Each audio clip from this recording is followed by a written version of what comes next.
এটা চৰ্চিত নাম চুমি বৰা হয় সকলোৱে মনত প্ৰশ্ন চুমি বৰা কেতিয়া গ্ৰেপ্তাৰ হ'ব কিছু সময় আগতে খবৰ আহিল চুমি বৰাই এক ভিডিঅ' যোগেদি তেখেতে বাৰ্তা প্ৰেৰণ কৰিছে কিছু সময় পিছতে তেখেতে আত্মসমৰ্পণ কৰিব আৰু তেখেতে কৈছে যে মোৰ বিৰুদ্ধে যি বাতৰি প্ৰকাশ হৈ আছে হেয়া 10% সঁচা নহয় অৰ্থাৎ চুমি বৰাৰ বিৰুদ্ধে আমি বিগত এসপ্তাহ ধৰি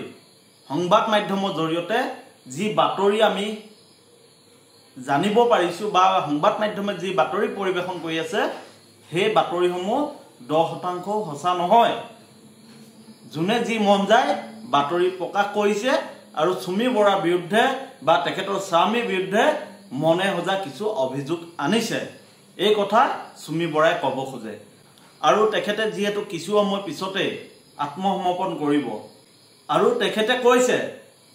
আদালতে তেখেতক ন্যায় নিদিয়াকৈ সংবাদ মাধ্যম আৰু সামাজিক মাধ্যমে তেখেতক ফাঁসি দি দিলে অৰ্থাৎ দুখী হজাই দিলে হয় হাজাৰ প্ৰশ্ন আমাৰ মানুহৰ মাজত কিছু এনে মানসিকতা গঢ় লৈ উঠিছে অভিযোগ উঠিলেই আমি মানুহক দুখী হজাই দিওঁ আৰু বিভিন্ন ধৰণে তেখেতক ককৰ্থনা কৰোঁ বা আমি জাজমেন্ট দি দিওঁ তেওঁক দুখী হজাই দিওঁ এই কথাখিনি চুমি বৰাই ক'ব খুজিছে আমি এতিয়ালৈকে নাজানো প্ৰকৃতাৰ্থত চুমি বৰা দুখী নে নিদুখী কিন্তু আমি সামাজিক মাধ্যম বা সংবাদ মাধ্যমত এনে ধৰণে চৰ্চা কৰি পেলাইছো যেন পৃথিৱীৰ সকলোতকৈ ডাঙৰ ভুলটো চুমি বৰাই কৰিলে গতিকে আপোনালোকে চাওক চুমি বৰাই কি ক'ব খুজিছে লগতে তেখেতে কৈছে মই লুকাই আছিলো পলাই থকা নাই মই আত্মসমৰ্পণ কৰিম এইদৰে চুমি বৰাই এটা ভিডিঅ' বাৰ্তা প্ৰেৰণ কৰিছে সামাজিক মাধ্যম সংবাদ মাধ্যম সকলোতে প্ৰেৰণ কৰিছে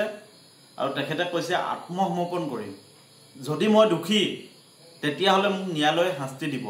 মই নভবাকৈ মই কেতিয়াও ভবা নাছিলো যে এনে এটা ঘটনা হ'ব আৰু সংবাদ মাধ্যম সামাজিক মাধ্যম সকলোৱে যি ধৰণে জাজমেন্ট দি দিছে মোক ফাঁসি দিয়াৰ দৰে হৈ গৈছে এনে ধৰণৰ কথা এতিয়া চুমি বৰাই ক'ব খুজিছে সঁচা অৰ্থত আমাৰ সমাজখনত এনে প্ৰৱণতা গঢ় লৈ উঠিছে নেকি যি প্ৰৱণতাই মানুহক প্ৰমাণবিহীনভাৱে আমি দুখী হজাই দিওঁ অভিযোগ উঠিলেই মানুহৰ ওপৰত বিভিন্ন আমি কথা কওঁ বা আমি জাজমেন্ট দি দিওঁ আমি ন্যায় দি দিওঁ যে তেওঁ ভুল কৰিছে গতিকে তেওঁ শাস্তি আমিয়ে দিব লাগে আমি ন্যায় ব্যৱস্থাৰ ওপৰত আমি যি বিশ্বাস বা যি আমি সাংবিধানিক নিয়ম এইবোৰ আমি সকলো পাহৰি গৈছো নেকি চুমি বৰাই যদি ভুল কৰিছে নিশ্চয় আইনে নিজৰ গতি ল'ব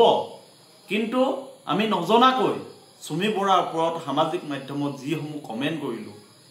বা সকলোৱে যি ধৰণে চুমি বৰাক বা তেখেতৰ স্বামীক যি ধৰণে ককৰ্থনা কৰিলে সামাজিক মাধ্যমত কোনোবাই ৰচনা লিখিলে কোনোবাই বিভিন্ন ধৰণে তেখেতক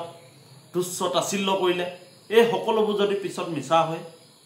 আমি কৈ থকা দৰে যদি চুমি বৰা ট্ৰেডিং কেলেংকাৰীত জড়িত নাথাকে তেতিয়াহ'লে এই যে চুমি বৰাৰ ক্ষেত্ৰত হ'ল চুমি বৰাক কিমান অত্যাচাৰ কৰা হ'ল মানসিকভাৱে নিৰ্যাতন দিয়া হ'ল ইয়াৰ দায়িত্ব কোনে ল'ব সঁচা অৰ্থত যদি চুমি বৰাই এই কেলেংকাৰীৰ লগত জড়িত তেতিয়াহ'লে আমি কৈছো চুমি বৰাই শাস্তি পাব লাগিব কিন্তু যদি জড়িত নাই তেতিয়াহ'লে ইয়াৰ দায়িত্ব কোনে ল'ব গতিকে আমাৰ মনত যি মানসিকতা গঢ় লৈ উঠিছে আমি অভিযোগ উঠিলেই মানুহক দুখী হজাই দিবলৈ চেষ্টা কৰোঁ এই মানসিকতা আমি সলনি কৰিব লাগিব আৰু কিছু সময় পিছতে যেহেতু চুমি বৰাই আত্মসমৰ্পণ কৰিব আমি ভাবো আইনে নিজৰ গতি ল'ব আৰক্ষীয়ে চুমি বৰাৰ ওপৰত কঠোৰতকৈ কঠোৰ ব্যৱস্থা গ্ৰহণ কৰক যদি সঁচাকৈ চুমি বৰা দুখী সঁচাকৈ যদি চুমি বৰাই সাধাৰণ মানুহৰ ধন আত্মসাৎ কৰিছে তেতিয়াহ'লে তাৰ বিৰুদ্ধে